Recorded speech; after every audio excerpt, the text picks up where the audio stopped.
Halo semua, kembali lagi pada mata kuliah dengan kode EMBS 4430228. Jadi kode mata kuliah itu adalah kode mata kuliah manajemen strategik pada tahun ajaran 2026 semester ganjil. Nah, pada sesi kelima khususnya ini ada tugas kedua. Yang mana tugas kedua ini lumayan cukup menantang dan challenging ya.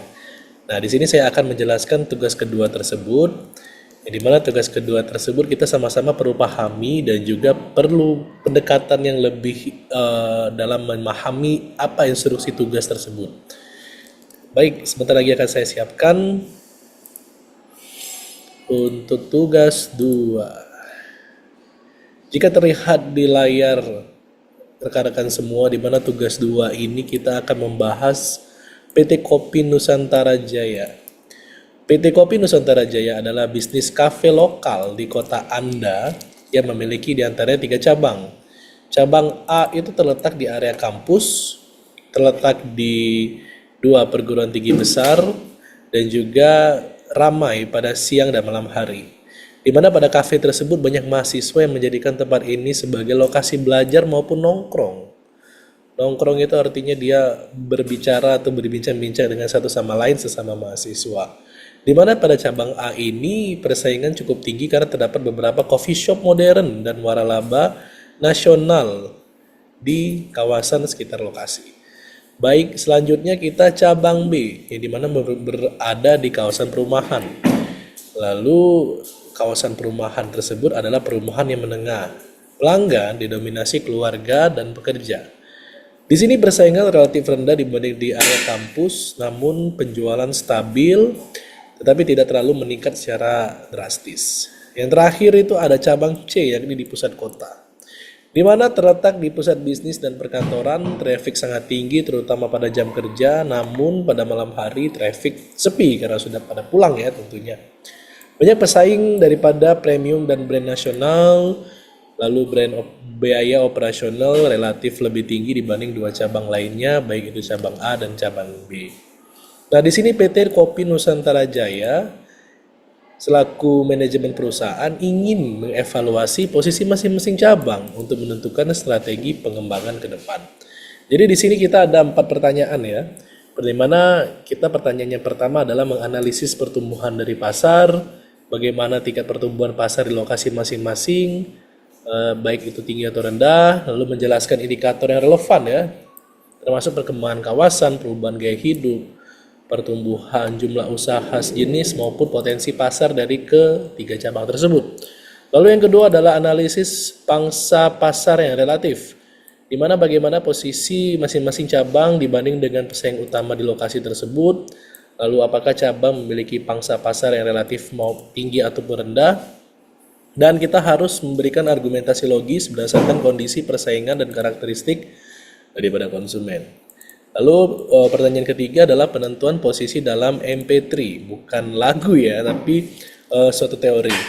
Di mana berdasarkan analisis pertumbuhan pasar dan pangsa pasar relatif, kita menentukan matriks pertumbuhan pangsa pasar atau MP3 tadi, yang dimana ada kategori star, case co, question mark, dan juga dot. Di mana 4 poin tersebut menjelaskan alasan penetapan kuadran untuk setiap cabang. Jadi ada 4 kuadran ya yang akan dijelaskan pada posisi di MP3 atau matriks pertumbuhan pangsa pasar. Dan pertanyaan terakhir adalah rekomendasi strategi, di mana strategi sebaiknya diterapkan pada masing-masing cabang dalam posisinya dalam MP3, dan juga menjelaskan apakah perlu strategi investasi, mempertahankan selektif atau rasionalisasi, lalu bagaimana strategi tersebut mendukung kinerja jangka panjang perusahaan. Nah, dari keempat soal ini, jadi kita tentu saja bisa mengetahui ya, apa saja yang sebaiknya kita pahami dalam konteks strategi yang diindikatorkan, di mana kemampuan kita dalam menganalisis dari masing-masing poin tersebut itu dilihat lokasi cabang A, lokasi cabang B, dan lokasi cabang C itu dapat dianalisa terlebih dahulu, dan juga menjelaskan apakah pasar tersebut tergolong tumbuh tinggi ataupun rendah dengan mendukung dan menggunakan indikator kontekstual yang relevan seperti perkembangan kawasan, tren, gaya hidup, dinamika, dan lain-lain, dan merupakan perubahan daripada karakternya. Lalu selanjutnya adalah mengidentifikasi pesaing utama dan menjelaskan posisi relatif dari masing-masing cabang dalam persaingan. Semua mampu dapat menjelaskan apakah cabang memiliki pangsa pasar yang tinggi atau rendah dibanding dengan pesaing, serta alasan-alasannya daripada melakukan penilaian. Lalu klasifikasi tadi ada 4 ya, ada kuadran star, Casco, question mark, dan dog. Di mana penilaian ini harus konsisten daripada analisa yang dapat dilakukan.